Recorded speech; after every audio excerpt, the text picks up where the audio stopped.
First point ஒன்று, உங்கள் எதிரிலிருந்து கர்த்தர் ரட்சிக்கிறார். ஹல்லேலூயா.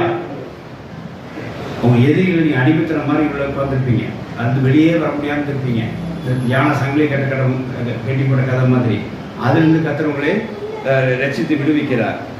ரெண்டாவது, உங்களை கட்டிலிருந்து கர்த்தர் என்ன செய்கிறார்? விடுவிக்கிறார். உங்கள் கட்டிலிருந்து கர்த்தர் என்ன செய்ய ரட்சிக்கிறார்.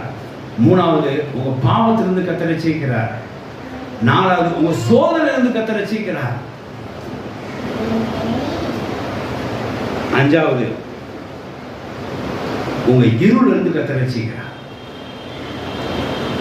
இந்த அஞ்சும் ஒரு அடிமைத்துக்கு உட்பட்ட ஒரு காரியம், ஒரு போதைக்குள்ள உட்பட்ட காரியம், வெளியே வர முடியாத ஒரு காரியம்.